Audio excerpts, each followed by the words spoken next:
Okay, today we'll be continuing our lesson that we started yesterday on simplifying radicals, but we will be focusing on rationalizing denominators, so making sure that the denominator of a fraction that has a radical in it is a rational number. So, to be in simplest form, the denominator of a fraction may not have a radical. So, we'll work some problems starting basic and then getting tougher and tougher and see how you can do. So, starting with some more examples. We had lots of examples yesterday. We are going to look at something semi-basic like this. Okay, square root of 13/64. We actually worked on breaking up fractions a little bit already, at least with perfect square numerator and denominator. So most of you are familiar that that just equals square root of 13 over square root of 64. Okay, but boy, this is having a little issue, so give me a minute to see if I can get it to work. Okay, so I think square root of 13 over square root of 64. And that, we don't know what the square root of 13 is, so I'm going to leave it this case as square root of 13. I do know that the square root of 64 is 8, so I'm going to write that as 8. Okay, when we look to see if this is simplified, we have to check. So square root of 13, does that have any perfect squares that go into it? Other than 1, it does not. Is there a radical on the bottom? No, there is not. So square root of 13/8 is simplified form. Okay, let's check out another one. So this one, square root of 49 all over x to the 4th. Okay, so again, I'm going to break this up and consider it square root of 49 over square root of x to the 4th. And this one you could be able to do on your own. It's a simple one. Because we know square root of 49 is 7. We know that square root of x to the 4th is x squared, so we're done. Okay, so 7 over x squared is that simplified. Okay, we're going to get a little bit more complex as we go along. So checking out this one, square root of 120 over 10. Now this one you could still break up square root of 120 over square root 10, but let me tell you that's probably not the best thing to do in this case. There's going to be an easier way to attack this problem. This one, 120 over 10, that can be reduced. So if you can reduce that fraction inside, I highly recommend it. It usually makes the problem like 10 times easier. So we know 120 over 10, that just equals 12.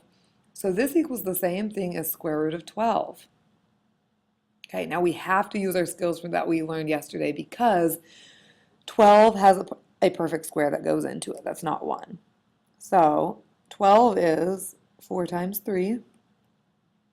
So I know that square root of 12 is square root of 4 times square root of 3. I know square root of 4, that's 2. I don't know square root of 3, I leave that square root of 3. So I'm going to simplify square root of 120 over 10 is going to give me 2 root 3. And of course, just like yesterday, you may want to check that on your calculator. When you're checking, you would need to be a little bit careful. So you would show, I would do square root, I would put 120 over 10 in parentheses, just so you make sure it gets the whole thing. Just use that dividing bar for your fraction, 120 over 10. Okay, and so you get a decimal approximation. And then try 2 root 3, and we want to make sure that these guys match. And they do, so that's always a good sign. All right, let's look at another one. So this one, much tougher again. Root 75x to the 5th over 48x. So these are not very pretty numbers, but it helps a lot if you reduce it.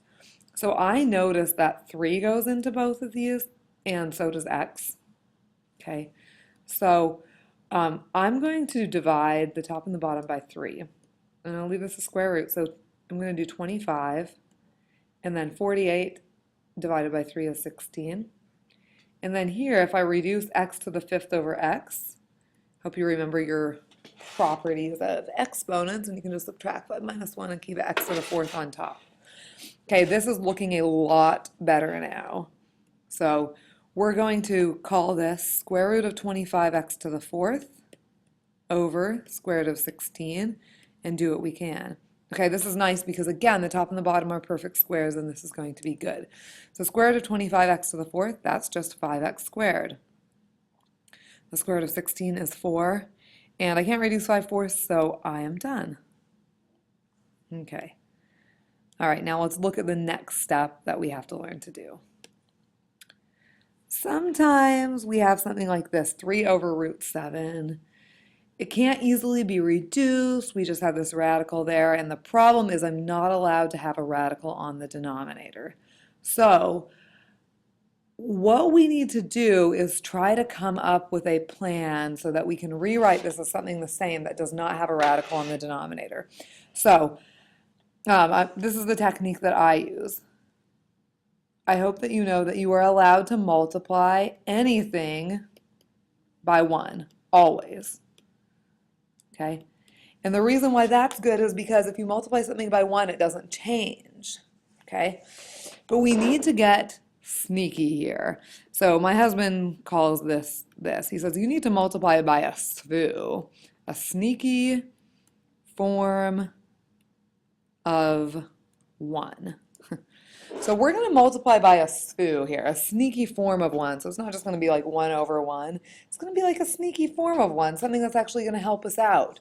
So when I'm trying to rationalize 3 over root 7, one thing that I know is to get my denominator to be a perfect square on the bottom, like instead of square root 7, I might want it to be square root 49 instead.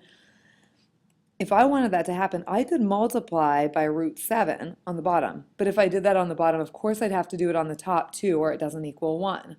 So root 7 over root 7, that's a sneaky form of 1.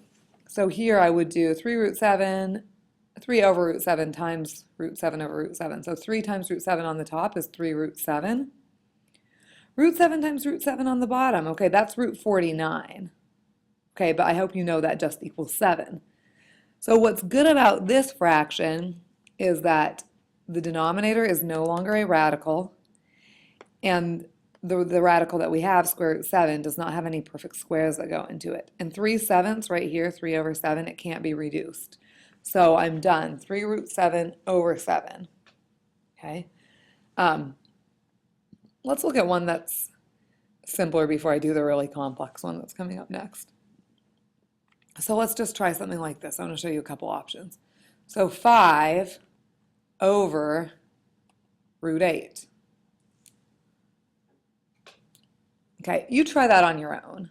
And then I'm going to show you 2 ways to do it, and you can kind of see which one you prefer. Okay, so probably the way that most of you would think to do it at the beginning, you'd pick the SVU, square root 8 over square root 8. Just because, I mean, you notice the square root 8 on the bottom, and it seems like it will be nice and pretty. So here what we would do is we would multiply 5 times square root 8 on top, which is 5 root 8. Root 8 times root 8 at the bottom, which is 8. The problem with this for an answer is that square root 8 has a perfect square that goes into it, so we need to simplify this more. Okay, so this is going to be 5 times square root 4 times square root 2 all over 8. So if I go a little further, that's going to be 5 times 2 times root 2 all over 8. And again, I'm not quite done. I could either do this, 10 root 2 over 8, but I'm still not done because 10/8 can be reduced. So it's going to be 5 root 2 all over 4. Okay, so we've got a lot of steps to reduce that. You may like that way, or it may seem like it's a little bit too much work for you.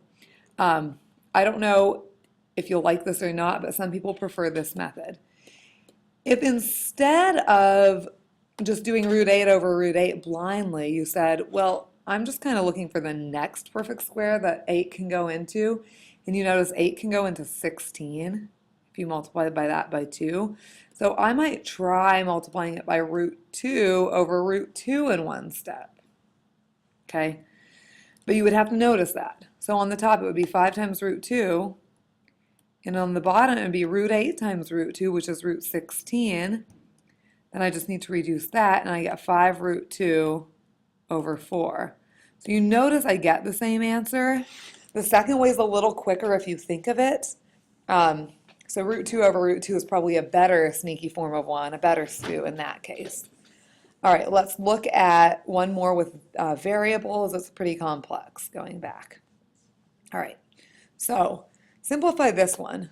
Root 11 over root 12x cubed. Okay, I think I'll get a new slide for this. Root 11 over root 12x cubed. Okay, so you got a couple options here. The one is just automatically go by root 12x cubed over root 12x cubed and do a lot of work after that.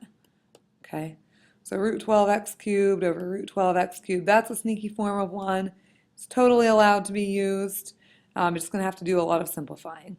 So on the top, root 11 times root 12x cubed is root 132x cubed. On the bottom, root 12x cubed times root 12x cubed, that's just 12x cubed. Okay.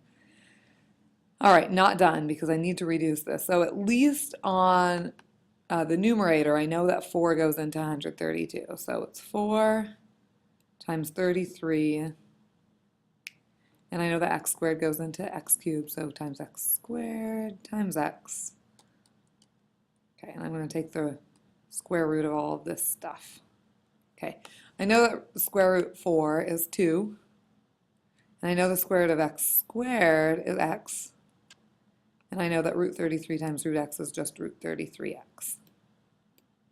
Okay, and then on the bottom, I have 12x cubed. Okay, definitely not done yet. I need to reduce, because 2 and 12 have a common factor, so that could be 1/6. I'm just going to put the 6 on the bottom. X over x cubed, I could cross off one of the x's from the top, so I'm going to get x squared at the bottom. And then root 33x stays on top. Okay, and I'm done. And then I've got